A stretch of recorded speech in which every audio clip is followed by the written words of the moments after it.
오늘 우리에게 주시는 생명의 말씀은 사도행전 1장 1절에서 5절, 12절에서 14절 말씀입니다. 옆에 분과 인사하시겠습니다. 샬롬, 축복합니다.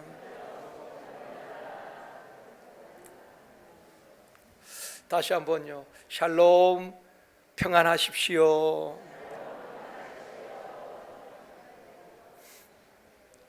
샬롬이 축복이고 샬롬이 평안입니다. 우리는 코로나 3년 동안 많은 변화를 경험했습니다. 생활 패턴의 변화뿐 아니라 신앙생활에도 많은 변화를 가져오게 되었습니다. 거리두기가 해제되었지만은 여전히 교회에 나오지 못하고 가난한 성도들이 많이 늘어났다는 것 여러분 알고 계실 것입니다. 또 함께 모이는 공동체에서 개인주의 신앙으로 급격하게 변화되는 것을 느끼게 됩니다. 그동안 성도들의 믿음이 약하여지기도 하고 또 교회들이 위축되고 침체되기도 했습니다. 이런 상황에서 우리는 초대교회에서 답을 찾아야 하는 것입니다. 초대교회 성도들은 지금 우리가 당하는 코로나나 이런 상황보다도 훨씬 더 어려운 상황이었습니다. 그런데 초대교회 성도들은 어떻게 했습니까? 그들은 날마다 성전에 모이기를 힘쓰고 또 가정에서 떡을 떼면서 서로를 위로하고 격려하며 세우면서 함께 성장했던 모습을 보게 되는 것입니다. 초대교회는 살아 움직이는 생명력 있는 교회였습니다. 그 모든 원동력은 성령님의 역사였다는 것입니다. 2023년 제1성도교회와 한국교회가 말씀과 성령의 능력으로 다시 일어나기를 원합니다. 그리하여 지역과 민족과 열방의 소망이 되며 복음의 빛을 비추는 역동적인 교회가 되어지기를 주님의 이름으로 축원합니다. 이것은 사람의 힘이나 능력으로 되어지는 것이 아닙니다. 오직 성령이 임하시면 되어질 줄 믿습니다. 오늘은 아버지께서 약속하신 것을 기다리라 라는 제목으로 말씀을 드리려고 합니다. 첫 번째로 죽은 교회와 살아있는 교회, 성경에 보면 그런 교회들이 있습니다. 영적으로 잠자는 교회가 있고 영적으로 깨어있는 교회가 있습니다. 영적으로 죽은 교회가 있고 영적으로 살아있는 교회가 있다는 것입니다. 요한계시록을 보면 사대교회를 향해서 주님 주신 말씀이 무엇입니까? 너희들이 살았다 하지만은 실상은 죽은 자라고 말씀을 하고 있습니다. 사대교회 건물이 있었습니다. 성도들이 모였습니다. 살았다 하지만은 주님이 보실 때는 영적으로 움직이지 않는 죽은 교회였다는 것입니다. 오늘 본문 3절에서 말씀하십니다. 같이 읽겠습니다. 그가 고난받으신 후에 또한 그들에게 확실한 만행 증거로 친히 살아계심을 나타내사 40일 동안 그들에게 보이시며 하나님 나라의 일을 말씀하시느니라. 여러분, 죽은 사람은 특징이 무엇입니까? 움직이지 못합니다. 그대로 있지요. 그러나 살아있는 사람은 가만히 있지 않습니다. 움직이는 것입니다. 우리 주님은 고난을 받으시고 십자가에 죽으시고 부활하신 다음에 가만히 계신 것이 아닙니다. 친히 살아계심을 나타내 보이셨고 40일 동안 우리 주님은 많은 사람들에게 살아계심을 증거하셨습니다. 그리고 하나님 나라에 대해서 말씀하셨다는 것입니다. 우리 주님은 부활하시고 엄밀하게 그냥 산으로 올라가신 것이 아닙니다. 제자들에게 나타나시고 엠마로 가는 두 제자에게 나타나시고 여인들에게도 나타나시고 500여 명의 무리에게 나타나시고 살아계신 확실한 증거를 보여주시고 나타내신 것입니다. 살아있는 사람은 움직이게 되어 있습니다. 예수님은 죽음을 이기시고 다시 살아나셔서 계속 찾아가시고 움직이시면서 나타내심을 보여주셨다고 말씀을 하고 있습니다. 여행 작가인 이인이라는 작가가 있는데 그분이 쓴 책이 세상은 묘지 위에 세워져 있다 하는 그 책을 썼습니다. 좀 독특한 작가인데 이 분은 세계 각국의 명소를 찾아다니는 것이 아니라 묘지를 찾아다니는 것입니다. 각 나라마다 묘지를 찾아다니면서 그곳에 묻힌 역사적인 인물들의 인생을 돌아보는 묘지 인문학 여행이라고도 말할 수가 있습니다. 톨스토이, 셰익스피어, 니체, 레닌 등 정치가, 예술가, 사상가 등 한 시대를 풍미했던 60여 명의 묘지를 전 세계에 찾아다니면서 그들의 인생을 재조명한 책이 세상은 묘지 위에 세워졌다, 그 책인 것입니다. 책 중에 이런 글이 있습니다. 한 분야의 일가를 이룬 사람들, 한 시대의 위대한 인물들도 끝내 죽음을 이기지 못하고 여기 이렇게 힘없이 누웠는가? 죽음은 어째서 늘 우리에게 승리하는 것일까? 그런 글이 참 마음이 와닿았습니다. 이분이 전 세계에 한 시대에 쓰임받았던 정치가나 사상가나 예술가 그 무덤을 보면서 그들이 다 무덤에 묻혀 있는 것입니다. 한 사람도 죽음을 이긴 사람이 없었다는 것입니다. 최고의 권력자도 다 무덤에 머물러 있는 모습을 보면서 죽음은 어째서 늘 누구에게나 승리하는 것일까? 그런 질문을 던졌습니다. 어떤 위대한 인물도 죽음을 상대해서 승리한 사람이 아무도 없다는 것입니다. 그렇죠? 종교 교주들도 그 누구도 죽음을 상대해서 이긴 사람이 없습니다. 그러나 우리 예수님은 죽음을 이기시고 승리하시고 부활하시고 수많은 사람들에게 나타나 보이셨다는 것입니다. 이것이 기독교인 것입니다. 움직인다는 것은 생명이 있다는 것입니다. 움직이지 않고 무덤이 머물러 있는 것은 생명력이 없다는 것입니다. 그래서 우리 기독교는 생명을 주는 종교인 줄 믿습니다. 그냥 종교가 아닙니다. 영생을 주는 것입니다. 생명을 주는 것입니다. 예수를 믿으면 다시 살아나는 것입니다. 그것을 거듭난다고 말하고 있지 않습니까? 사도행전을 액체라고 말합니다. 그 뜻은 행적 또는 행동하다, 그런 뜻이지요. 성령을 받고 움직인 사도들의 행적을 기록한 것이 사도행전인 것입니다. 사도들이 성령을 받은 이후에 그들은 움직이기 시작하는 것입니다. 예루살렘에서 사마리아로 그들이 움직인 역사를 기록한 것이 사도행전인 것입니다. 또 사도행전은 성령의 역사로 교회가 탄생하게 되어지고 예루살렘과 온 유대와 사마리아와 땅끝까지 복음이 전파되는 과정을 기록하고 있는 것입니다. 예루살렘에 머물던 복음이 고넬료 가정을 통해서 이방인들에게 전파되어지고 전 세계로 소아시아 지역과 마게도니아 지역과 로마에까지 복음이 전파되어지는 그 교회의 역사, 성령의 역사를 기록하고 있는 것이 사도행전이라는 것입니다. 그래서 사도행전을 다른 말로 성령행전이라고도 말하고 교회행전이라고도 말하는 것입니다. 성령의 역사를 기록하고 교회의 역사를 기록하고 있기 때문에 그런 것입니다. 예루살렘 교회에서 안디옥 교회로 또 수많은 소아시아 교회와 마게도니아 교회들이 세워지는 과정을 기록하고 있는 것입니다.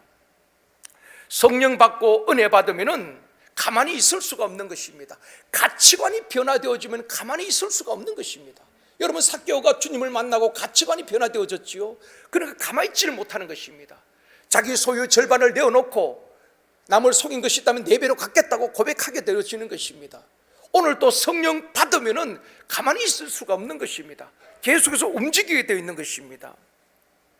성령 역사하는 교회는 가만히 있을 수가 없습니다. 살아 움직이고 역사하는 교회가 되어줄 수밖에 없는 것입니다. 여러분, 아이들이 가지고 노는 인형을 보면은, 인형은 한 자리 두면은 하루 종일 그 자리에 있습니다. 움직이지 않습니다. 물론 이렇게 뭐 자동차 같은 것들이 움직이긴 합니다만은, 그러나 아이들은 가만히 있지 못하지요. 여러분의 손주들이 여러분의 집에 오면은 가만히 있지 않습니다. 저희들도 지난 주일날이 설날이었잖아요. 그 손주들이 3명이 왔는데 어느 순간부터 집안은 아수라장이 되기 시작하는 것입니다. 마루부터 안방 건너방 할 것 없이 아이들이 뛰어다니면서 온 방을 어지럽혀 놓는 것입니다. 그 조그만 아이 3명을 어른들이 7명, 8명 감당을 못하는 것입니다. 아이들은 지쳐야 하는데 어른들이 다 지쳐버려요. 아이들은 계속해서 움직이는 것입니다. 그것이 생명이 있는 증거지요, 살아있다는 증거인 것입니다. 사도행전의 키포인트는 성령과 교회인 것입니다. 오직 성령을 통해서만 인생이 변화되어지고, 오직 성령을 통해서만 가치관이 변화되어지고, 오직 성령을 통해서 건강한 교회가 세워진다는 것을 보여주는 것이 바로 사도행전인 것입니다. 그런데 이 성령과 교회의 특징이 있는데 둘 다 가만히 있지 못한다는 것입니다. 성령은 가만히 있지 못하는 것입니다. 계속 사람들 움직이게 하는 것입니다. 교회도 가만히 있지 못하지요. 안디옥 교회가 성령의 음성을 듣고 바나바 바울을 선교사로 파송을 하고 계속 움직이는 것입니다. 이것이 성령과 교회의 특징인 것입니다. 마찬가지로 복음을 듣고 깨달은 사람들, 변화된 사람들은 가만히 있을 수가 없는 것입니다. 사도들과 초대교회 성도들은 가는 곳마다, 움직이는 곳마다 복음을 전하게 되는 것입니다. 예루살렘 교회 8장에 보면은 예루살렘 교회 큰 핍박이 있을 때에 사도들 외에는 다 흩어지게 되잖아요. 그 가운데 빌립 집사가 있었습니다. 빌립은 사도가 아닙니다. 7 집사 가운데 한 명이 있던 빌립 집사가 사마리아로 피하게 되는 것입니다. 그런데 사마리아로 가는데 가는 곳마다 복음을 전하게 되는 것입니다. 사마리아는 어떠한 도시였습니까? 귀신들이 사람을 사로잡고 있었습니다. 많은 사람들이 귀신에 사로잡히고 눌려 있었습니다. 또 각색 질병으로 고통당하는 도시가 사마리아였습니다. 슬픔과 우울한 도시였지요. 그런데 빌립이라는 사람이 가서 복음을 전할 때에 사람에게 붙었던 더러운 귀신들이 떠나가게 됩니다. 각색 병든 자가 낫게 되어지는 것입니다. 그래서 사도행전 8장 7절에 보면 그 사마리아에 기쁨이 있었다고 말씀하고 있는 것입니다. 모든 슬픔과 우울한 것이 떠나가게 되어지고 성령이 역사하시니까, 복음이 선포되어지니까 그 도시가 변화되어진 것입니다. 기쁨이 충만한 도시로, 성령의 도시로 변화되었다는 것입니다. 예수 오래 믿은 사람들, 교회 오래 다닌 사람들의 특징 가운데 하나가 잘 움직이지 않는다는 것입니다. 우리 샘터 예배에 모여야 됩니다. 또 도곡 기도에 나오십시오. 회복 캠프에 참여하십시오. 행복 모임에 함께 합시다. 교회에서 광고를 해도 잘 움직이지 않습니다. 머리는 다 알고 있습니다. 그러면서 그렇게 생각하는 것입니다. 전에 다 배웠던 거야. 전에 다 해봤어. 그거 다 알고 있어. 그러면서 움직이지 않는다는 것입니다. 그러나 성령이 임하시면 사람이 변화되어지는 것입니다. 성령이 임하시면 새로운 삶을 살게 되어지는 것입니다. 성령이 임하면 가만히 있지를 못하는 것입니다. 계속해서 움직이게 되는 것입니다. 그냥 움직이는 것이 아니라 가는 곳마다 복음을 전하게 되는 것입니다. 사랑하는 성도 여러분, 우리가 성령으로 충만하게 되어지면 여러분의 직장으로, 가정으로, 일터로 가는 곳마다 복음의 정인된 삶을 살아가게 될 줄 믿습니다. 그래서 주님이 뭐라고 말씀하셨습니까? 성령이 임하면 권능을 받고 예루살렘과 온 유대와 사마리아와 땅끝까지 이르러 내 정인이 될 것이다 그랬나요? 되리라고 말씀하셨나요? 되리라고 했습니다. 이게 무슨 말인지 아셔요? 우리 주님께서 너희들 성령 받고 내 정인이 되라고 말씀하신 것이 아니라 성령이 받으면은, 성령이 임하면은 너희들이 가만히 있지 못한다는 것입니다.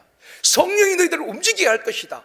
너희들이 예루살렘과 온 유대와 사마리아와 땅끝까지 이르러서 내 정인이 되리라. 내 정인이 될 수밖에 없다는 것입니다. 그것이 성령 받은 증거예요. 성령 충만하지 못하면 움직일 수가 없는 것입니다. 늘 두렵고 현실에 안주하려고 하는 것입니다. 성령 받은 사람은 가만히 있지 못하는 것입니다. 성령 충만한 교회는 역동적인 것입니다. 코로나 상황에서도 하나님 앞에 예배를 드리고 전도를 중단하지 않는 것입니다. 역동적인 교회, 살아 움직이는 교회, 그것이 성령이 역사하는 교회입니다. 여러분, 우리가 찬양하잖아요. 성령이 역사하는 교회가 되게 해달라고. 그 증거가 무엇입니까? 아무리 찬양해도 교회 성도들이 움직이지 않는다면 그것은 성령 충만한 성도들이 아닌 것입니다. 성령 충만하면 가만히 있을 수가 없는 것입니다. 전 인도 총리였던 싱 총리가 있습니다. 이분은 인도를 코끼리로 표현을 했습니다. 영토와 인구는 중국과 비슷할 만큼 크지요. 근데 그동안 인도는 거대한 몸집으로 잠자는 코끼리와 같다는 것입니다. 그 잠자는 코끼리를 깨우기 위해서 힘쓰고 또 실제로 깨웠던 인물이 바로 싱 총리인 것입니다. 그분은 이런 말을 했습니다. 인도는 코끼리와 같다.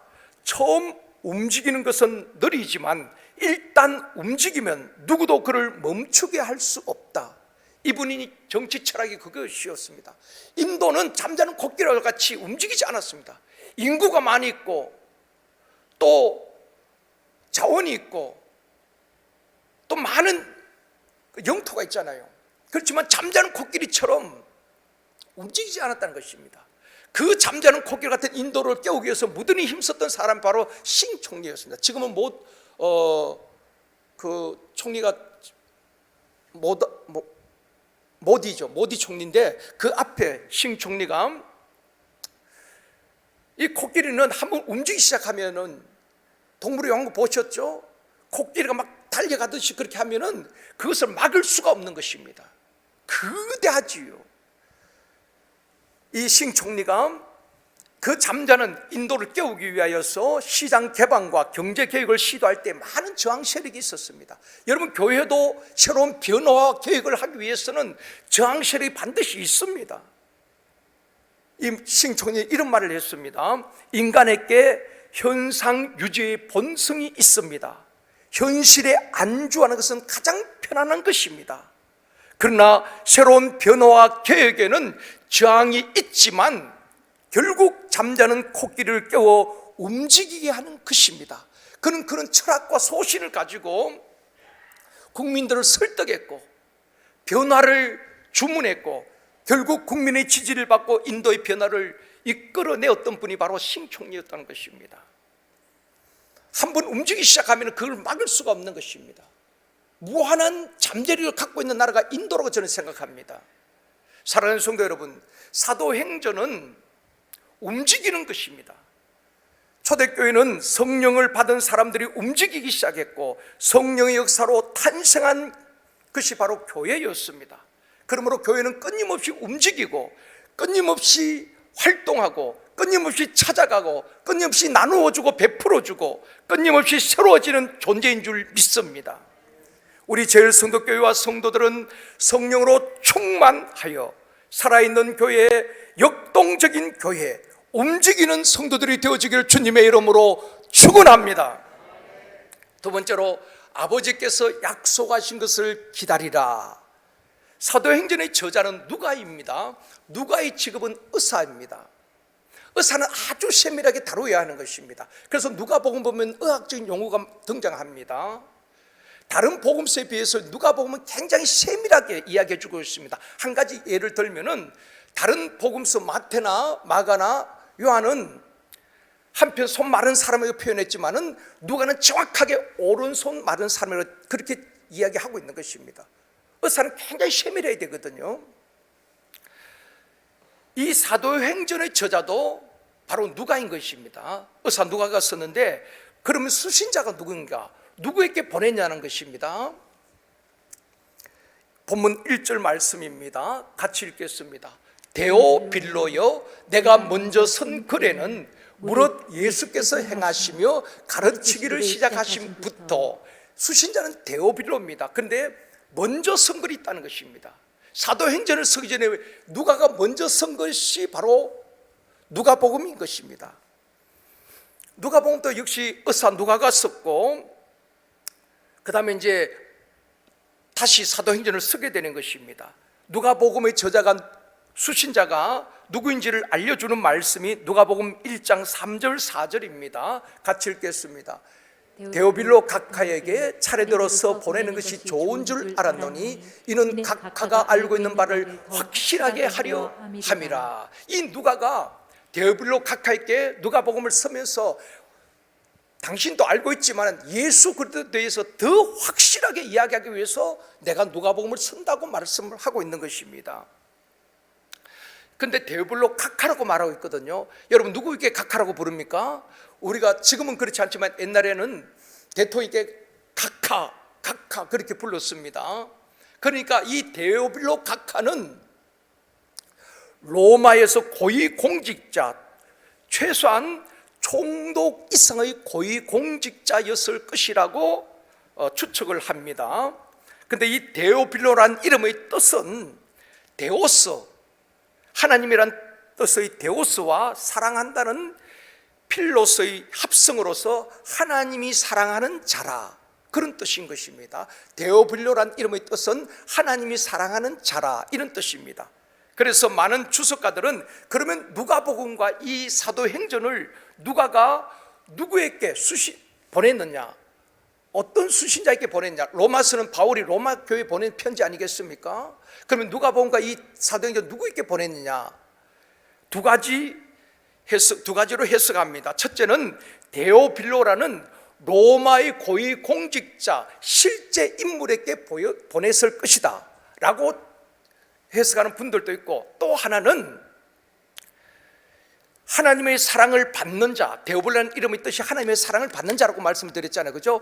하나님의 사랑을 받는 자, 즉 이 시대를 초월해서 모든 예수 믿고 구원받은 성도들, 하나님의 사랑받은 성도들에게 보낸 편지다, 그렇게 해석을 하기도 하는 것입니다. 누가복음에서는, 먼저 보낸 편지에서는 예수님께서 이 땅에 오셔서 제자를 부르시고 또 행하신 모든 일들, 복음을 전하고 병든 자를 고치고 또 제자를 가르치는 이 모든 사역을 기록하고 있다는 것입니다. 그리고 십자가에 죽으시고 부활하신 거기까지 기록을 하고 있는 것입니다. 그러면 사도행전에서 무엇을 기록하고 있는가? 예수님이 십자가에 죽으시고 부활하시고 하늘로 올라가신 다음에 어떤 일이 있었냐는 것입니다. 성령이 임한 이후에 어떤 일이 일어났는지를 기록한 것이 바로 사도행전이라는 것입니다. 그래서 제일 먼저 2장에 보면 성령이 임하는 장면이 나오는 것입니다. 그 이후에 성령이 임함으로 말미암아 어떤 역사들이 일어났는가, 그것을 기록하고 있는 것이 사도행전이라는 것입니다. 오늘 본문 4절 말씀 다시 읽겠습니다. 이번 주 암송 말씀입니다. 같이 읽겠습니다. 사도와 함께 모이사 그들에게 분부하여 이르시되 예루살렘을 떠나지 말고 내게서 들은 바 아버지께서 약속하신 것을 기다리라. 주님께서 부활하시고 다시 사도들께 나타나셔서 하신 말씀이, 너희들이 예루살렘을 떠나지 말고 아버지의 약속하신 것을 기다리라. 몇 날이 못 되어서 성령이 임할 것이다. 성령이 임하면은 권능을 받고 그때부터 움직이라는 것입니다.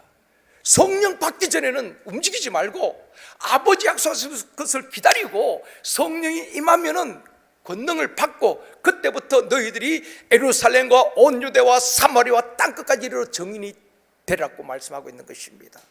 사랑하는 성도 여러분, 우리가 성령 충만하지 아니하고 교회 사역을 할 수 있습니다.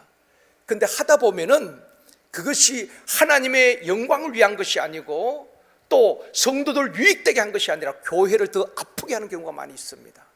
교회를 더 혼란케 하는 경우도 있다는 것입니다. 자기 열심으로 하다 보면 말입니다. 그러므로 우리는 모두가 성령을 먼저 받는 것이 우선인 것입니다. 아멘입니다. 성령 충만하고 성령이 우리를 이끌어가야 되는 것입니다. 우리는 성령을 뒤로하고 내가 먼저 앞서가다 보면은 열심히 일을 하지만은 교회를 더 아프게 할 때가 있습니다. 성도들에게 더 상처를 줄 때가 있다는 것입니다. 우리 모든 성도들은 먼저 성령으로 충만하고 성령의 인도하심을 받는 저와 여러분이 되어지기를 주님의 이름으로 축원합니다. 그래서 주님께서는 너희들이 예루살렘 떠나지 말고 먼저 움직이지 말라는 것입니다. 성령을 받고 그 다음에 움직이라는 것입니다. 그렇게 해서 아버지께서 약속하신 것을 기다리라. 여러분, 약속을 믿을 때 우리가 기다릴 수가 있는 것입니다. 남자가 군에 가기 전에 교제하던 여자친구와 약속을 합니다. 내가 군에 가서 제대할 때까지 기다려달라고. 그래서 기다렸다가 그렇게 결혼하는 그런 가정도 있잖아요. 그런가 하면은 그 군에 갔다 올 때까지 기다리지 못하고 그 남자분들이 서는 용으로 고무신을 거꾸로 신는다 그럽니다. 다른 사람을 만나가지고 그렇게 떠나는 경우도 있습니다. 우리 주님께서는 예루살렘을 떠나지 말고 아버지께서 약속하신 것을 기다리라 말씀하셨습니다. 그 말을 들은 사람들이 500여 명이라고 말씀하고 있습니다. 그런데 마가다락방에 모인 사람은 120명이었거든요. 약속을 믿지 못한 사람은 다 떠나갔습니다. 그러나 주님의 약속을 믿고 120명이 마가의 다락방에 모였던 것입니다. 사랑하는 성도 여러분, 우리가 무엇을 믿어야 할까요? 하나님의 약속의 말씀을 믿어야 하는 것입니다. 그것이 기독교인 것입니다. 내 생각이 앞서는 것이 아니라 하나님의 말씀이 그렇다면 그 말씀에 나를 꺾어야 되는 것입니다. 그게 순종이에요. 그런데 보면은 하나님의 말씀보다도 자기 생각이 위에 있는 경우가 참 많이 있습니다. 저와 여러분 마찬가지입니다. 말씀에 순종한다고 하면서도 결정적인 순간에 내 생각을 앞세우고 관철시키려고 할 때가 얼마나 많은지 모릅니다. 바울이 나는 날마다 죽노라. 죽는다는 의미가 무엇일까요? 자기의 생각, 자기의 고집을 날마다 꺾는 거예요. 그리고 성령의 음성을 들으려고 예를 쓰는 것입니다. 그러니까 성령이 계속 바울에게 음성이 들려지고 성령이 바울을 인도해 가는 것입니다. 그럴 때 사익에 풍성한 열매가 있게 되어지는 것입니다. 우리가 꼭 기억해야 됩니다. 말씀보다 앞서면 안 되는 것입니다. 우리 찬양 그렇게 부르잖아요. 말씀보다 앞서지 않게 하여 주시옵소서. 날마다 성령을 임재를 경험하고 성령님을 앞세우고 말씀을 앞세우고 사역할 수 있기를 원합니다. 박소담이라는 영화 배우가 있습니다. 아주 예쁜 자매지요. 이 자매가 그 기생충이라는 영화에도 출연하고 최근에 이제 유령이라는 영화에도 출연하게 되었습니다. 그런데 이 자매가 원래 32살인데 갑상샘 암에 걸리게 된 것입니다. 열심히 막 연기하고 이렇게 자기 몸을 돌보지 못했는데 어느 날 병원에 가서 진단을 받게 된 것입니다. 암이란 진단을 받게 되었는데 의사가 조금만 늦었다면은 목소리의 신경을 잃을 뻔했다는 것입니다. 그때부터 이제 암 투병을 하게 되는 것입니다. 수술을 하고 힘든 투병 생활을 하면서 이 자매가 많이 낙심을 한 것입니다. 왜 하필이면은 내게 이런 병이 찾아왔는가? 이 젊은 나이에 32살이 꽃다운 나이에 왜 이런 암이란 질병이 찾아왔는가? 낙심이 되고 절망이 됐지만 그 현실에 맞서서 이제 어떻게 그 암 투병을 하면서 이겨냈는가? 그 기사를 보면서 참 되게 감동이 되었습니다. 이 자매는 자기를 붙들어 준 것은 영화 속 대사였습니다. 그런 고백을 했더라고요. 그 절망 가운데서 자기를 일으키고 힘을 주고 자기를 붙들어 준 것은 영화 속의 대사. 그러니까 그분이 출연했던 영화 일제강점기 때 아마 그런 어려운 시기에 출연했던 영화가 있는데 그게 이런 대사가 있었다는 것입니다. 혼란스러운 시기에 살아 죽어야 할 그때에 죽어. 이런 대사가 있었습니다. 아무리 힘들고 나라를 잃어버린 혼란한 이 시기에는 너는 살아야 된다. 정말 조국을 위해서 죽어야 할 그때에 죽으라는 것입니다. 지금은 죽을 때가 아니란 그 말이겠죠. 그러니까 그 영화 속 대사를 수십 번 수백 번을 계속 선포를 하다시피 했다는 것입니다. 혼란스러운 시기에 살아라. 죽어야 할 그때에 죽어. 그러니까 지금은 살아야 된다. 삶의 의지를 불태우고 그렇게 투병을 했다는 것입니다. 그 영화 속 대사를 통해서 위로를 받고 힘을 얻고 병을 이겨낼 수 있었습니다. 그래서 새로운 영화를 개봉하는데 그렇게 웃으면서 그렇게 자매가 인터뷰한 기사를 보았습니다. 저는 그 기사를 보면서 영화 속 대사를 선포하면서도 힘을 얻고 위로를 받고 병을 이겨내는데 왜 성도들이 그렇게 힘없이 낙심하고 절망할까? 말씀을 붙들지 못해서 그런 것입니다. 말씀의 통치가 이루어지지 않기 때문에 쉽게 넘어지는 것입니다. 하나님께서 말씀하십니다. 에스겔 16장 6절 말씀입니다. 같이 읽겠습니다. 내가 내 곁으로 지나갈 때에 내가 피투성이가 되어 발짓하는 것을 보고 내게 이르기를 너는 피투성이라도 살아있으라. 다시 이르기를 너는 피투성이라도 살아있으라. 계속해서 너는 피투성이라도 살아있으라. 너는 피투성이라도 살아있으라. 누구에게 주신 말씀입니까? 하나님께서 에스겔을 통해서 이스라엘 백성들에게 주신 말씀입니다. 그들의 현실이 어떠했습니까? 에스겔은 바벨론이 예루살렘 2차 공격 때에 포로로 끌려간 사람입니다. 어린 나이에 에스겔이 그 바벨론 포로로 끌려가서 거기서 선지자의 소명을 받게 된 것입니다. 그리고 하나님께서 주신 말씀을 백성들에게 선포하는 것입니다. 바벨론 포로에서 낙심하고 절망하고 희망을 잃어버린 그 백성들 향하여서 너희는 피투성이라도 살아있으라. 피투성이라도 살아있으라. 코로나에서 사업이 무너지고 경제가 다 막혀도 피투성이라도 살아있으라. 이 말은 하나님께서 너희들을 회복시켜 주실 것이다. 때가 되면 예루살렘으로 돌아오게 할 것이다. 하나님의 약속인 것입니다. 그 약속을 선포한 거예요. 하나님은 오늘도 우리에게 말씀하고 있습니다. 삶이 힘들고 고단하고 하루에도 수십 번 다 포기해버리고 싶어도 피투성이라도 살아있으라. 모든 줄이 끊어져도 한 줄, 하나님과의 연결된 그 기도의 줄만이라도 붙들고 있어라. 내가 반드시 너희를 회복시켜 줄 것이다. 하나님의 약속을 믿고 어떤 환경에서 다시 일어날 수 있기를 원합니다. 여호수아 1장 9절에도 모세와 여호수아에게 주신 말씀이 무엇입니까? 같이 읽습니다. 내가 내게 명령한 것이 아니냐. 강하고 담대하라. 두려워하지 말며 놀라지 말라. 내가 어디로 가든지 내 하나님 여호와 너와 함께 하느니라 하시니라. 여러분, 세상에서 들려오는 말씀 때문에 우리가 절망하고 낙심해서는 안 되는 것입니다. 내년에 경제 절망이 밝습니까? 최악의 한 해가 될 것이라고 많은 국내외 전문가들은 그 부정적인 우리를 낙심케 하는 소식들이 계속 들려오고 있습니다. 금리는 올라갈 것이고 젊은이들이 연끌해서 아파트 청약인데 이 오르는 금리를 어떻게 감당할 수 있겠습니까? 젊은이들이 또다시 인생의 부도를 맞을 위기에 있지 않습니까? 그렇지만 우리가 붙들어야 될 것은 하나님의 말씀입니다. 하나님께서 명령이라고 말씀하고 있습니다. 강하고 담대하라. 두려워하지 말라. 놀라지 말라. 내가 어디로 가든지 내 하나님 여호와가 너와 함께 하느니라. 하나님이 함께하는 사업장이 부도가 나겠습니까? 하나님이 함께하는 인생이 부도가 나겠습니까? 끝까지 에스겔을 통해서 백성들 주신 말씀처럼 피투성이라도 살아있으라. 하나님이 소망이기 때문에 그런 것입니다.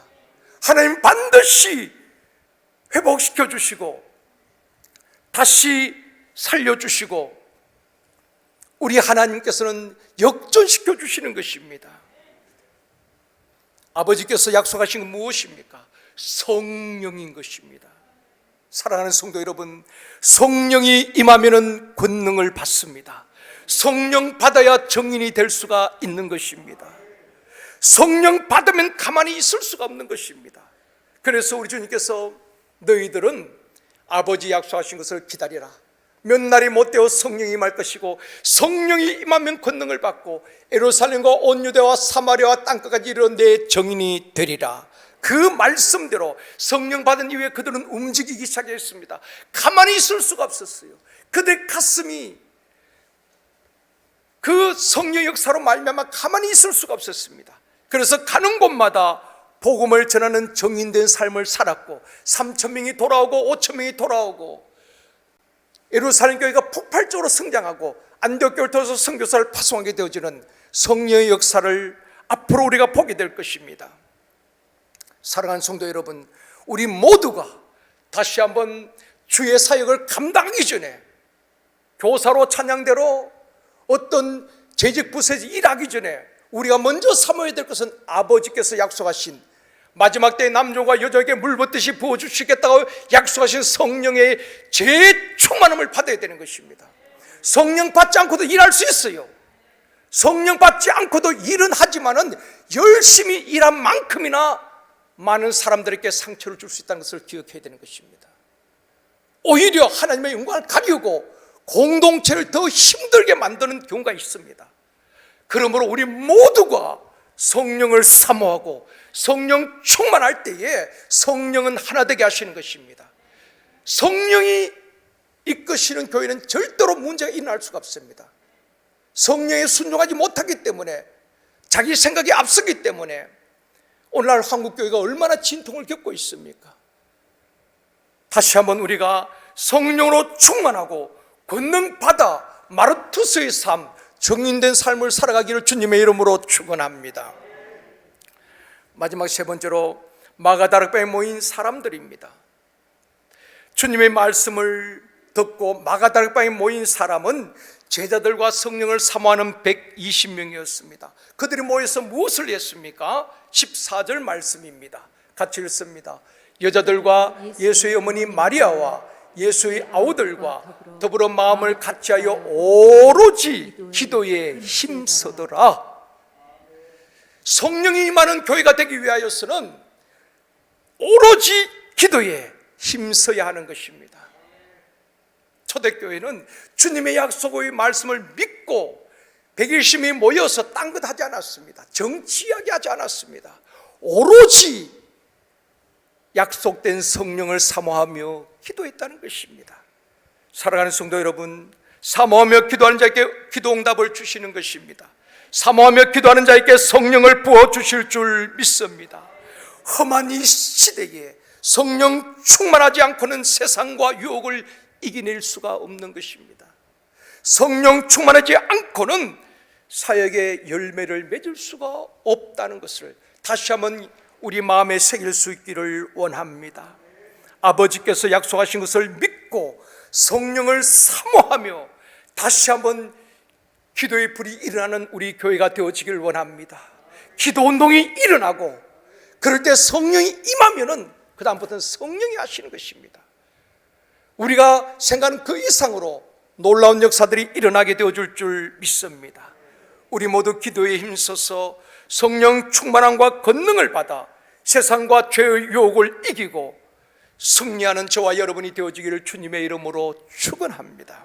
말씀을 맺겠습니다. 사랑하는 성도 여러분, 우리 모두가 성령으로 충만하여 살아 움직이는 역동적인 교회가 되어지기를 원합니다. 움직이는 성도가 되어서 여러분의 직장으로 일터로 삶의 현장에서 가는 곳마다 복음을 전하는 정인된 삶을 살며 올레표처럼 샬롬 전도로 지역과 민족과 열방을 축복하는 성도와 축복하는 교회가 되어지기를 주님의 이름으로 축원합니다.